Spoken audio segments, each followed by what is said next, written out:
Hello everyone's.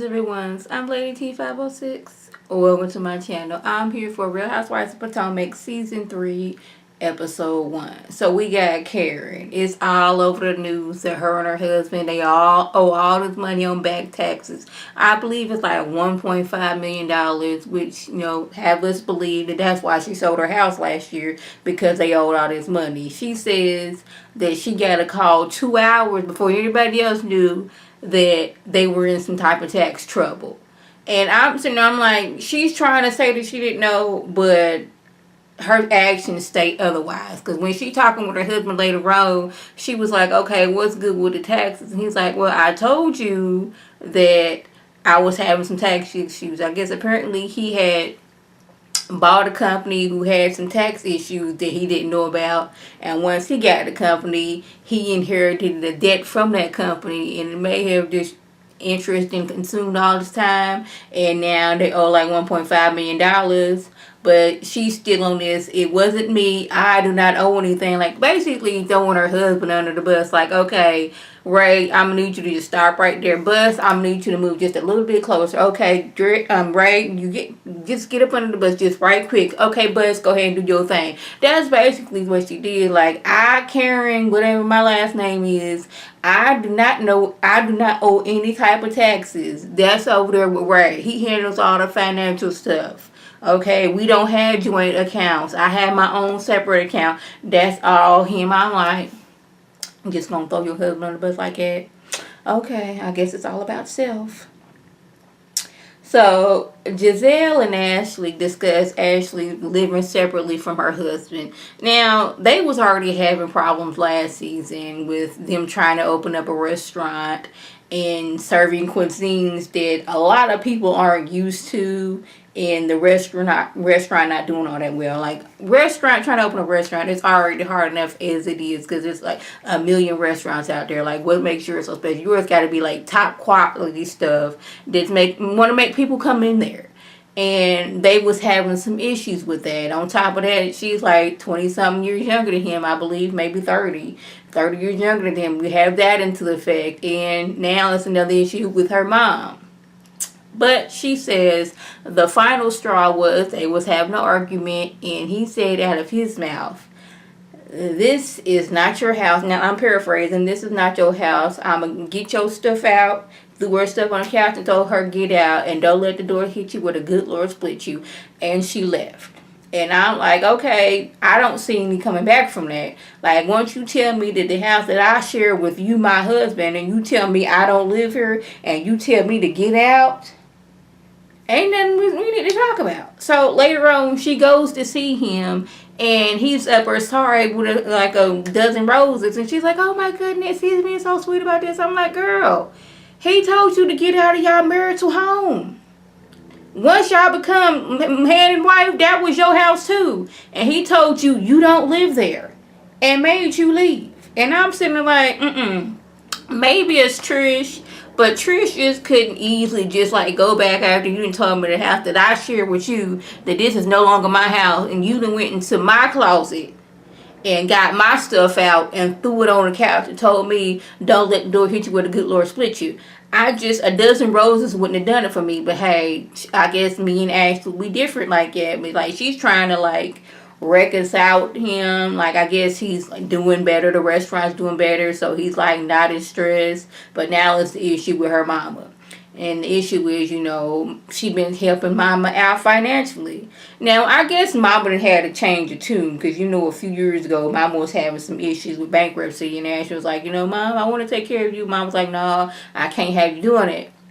Well, I guess mama couldn't get back on her feet, so now she's like, okay, I'm going to need a little help, and Ashley's been there helping her. Now, me, if I'm living good and my mama needs some help, you best believe I'm going to be helping my mama, because my mama one brought me into this world. I'm going to make sure my mama got her a place to stay and a car to drive. That's just plain and simple. I just couldn't sit here, me living this good life, and my mama ain't got no place to stay. My mama's bills ain't paid. My mama's needing help with this, that, and the third. I just could not see me just leaving my mama to the wayside. So now we done got the issue of the restaurant doing fine, but now we got to deal with my mama on top of the fact that you done threw me out of our house. That's what they going through. So Monique, her and her family, they to move into a bigger place. They want to have more kids. They need more space. Okay, if you can afford it, then by all means, get a bigger place. And she wants to throw him a 40th birthday party. But she the kind of person that likes to go, extravagant with it. We just can't have no number party. You see, they 1-year-old daughter's party, they had pony rides and this, that, and the third. My first birthday party, there's a picture of me at my grandmama's house with just my family because I'm one. I don't have any friends. Only people I know was my cousins. And only people I know was my family. There's a picture of me with my cake, blowing out my candles, with the little party hat on my head. That's how me and my family roll. Birthday party, we have cake, we have ice cream, we have Spanish peanuts, we have party mats, and with some type of beverage and whatever food we drinking. The kids, like, maybe y'all going to Chuck E. Cheese or Sky Zone or what have you, but everybody else's birthday, cake, ice cream, Spanish peanuts, party mats, all that stuff. We ain't trying to go way out and all that stuff. Once you get a little older, and you can invite like a friend or two to like Chuck E. Cheese or stuff like that, but it's basically all family. But, she wants to go all out for his 40th birthday, and she wants to invite his mama. Well, him and his mama not getting along because he didn't like the way mama was talking about his wife. And I like that he was defending his wife, and I like the fact that she's under this, I know me and your mama don't get along, but that's still your mama and you need to have a relationship with her. Regardless of what we got going on, I want you and your mama to be in each other's life and to be talking. I don't want y'all estranged. I wouldn't want that for me and my son, and I don't want that for you and your mama. And that was very mature of her. And I was like, you know what? That's score points for Monique. Because there's a lot of women out there, your mama said this about me, this, that, and the third. Your mama ain't around here. She ain't coming around my kids, this, that, and the third. But she was like, look, we may never get along, but I want you to get along. Me, Trish, I have the best mother-in-law in the world. I say this all the time. I couldn't ask for a better mother-in-law out here. I'm just glad I ain't got to go through all that mess that they be going through. So, Robin and her family, they done got their money back together. Y'all know, like, season 1, we found out that, season 1 or season 2, I don't remember. But anyways, like, a family friend that they trusted took some of their money and didn't do right by it, and they had to downsize. So now they done got their money back together, so they want to get a bigger house. But I'm not exactly sure if Robin and Juan are actually together, because they still live in the same house, sleep in the same bed, still sleep with each other. So I don't know if they boyfriend or girlfriend, still ex-husband, ex-wife. I never did understand their dynamics. But I do like about Robin, she don't fake the funk. She let you know, look here, we struggling out here in these streets. Money's tight, and we couldn't afford the house we was in, so we downgraded. It happens every day. So I like that about her. But, they done got them a little money, so they want to move into a bigger place. I was like, okay, cool. It's stressful now because, Juan going to be coaching football. The little kids stay in football and basketball practice. So it's going to be a lot on her plate right now. Giselle has a new boo, and they serious enough to where she introduced her to their kids. Kids, they got a million questions to ask. Okay, you like this, you like that. Okay. Gave him the whole rundown. Apparently they like him too. This is the first dude that she introduced her to her kids, and I like that. I can't stand when women get with a dude, know him for like 2 days, and you introducing him to your kids. Now your kids like, Mama, wasn't you with like Larry last week? Yeah, me and Larry didn't make out, but here's Joaquin over here. I don't like it. But she's doing better. She got her cosmetic line out there. She's raising her 3 daughters. She's living her good life. Got her new man out here. I was like, okay, cool. So, where are we at? This last little scene of Robin and Karen. Karen, she upset because Robin been out here telling the girls about her tax problems. Now, mind you, everybody know about these tax issues that she has going on, but she's upset that Robin would take something that she didn't told her in confidence and share it with the group. I was like, girl, it was on the news, it was on the blogs, they was talking about it amongst themselves. I didn't have to bring it up.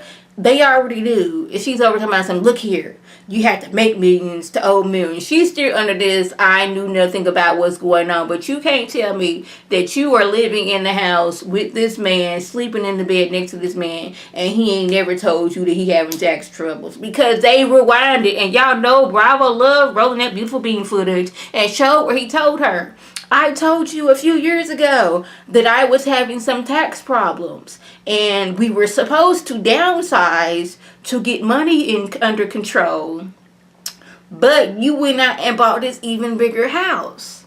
And the upkeep is just a lot. Like, why do we need this big old huge house and just the two of y'all? Like, I never did understand that. People getting these 15-bedroom houses and there's only 4 people living in the house. Why do you need that? It's unnecessary. Y'all kids is grown. I can say y'all get y'all little 4-bedroom house, nice little pool in the backyard, nice little yard, and keep it at that. And the money can go off to paying off debt. You over here trying to live beyond your means to stun on these people because this is what you've been doing all this long time, and you don't want people to look at you any less. But I'm like, we gonna look at you sideways after the end of the season when we find out you gonna finally admit that, yes, I knew about the tax issues. Yes, we kind of, struggling financially. It's like, go ahead and say it now. If you tell the truth, you don't have to remember all the lies that you done told. I don't want to go this whole season with her going on about her not knowing about these tax issues, even though Ray told her that, yes,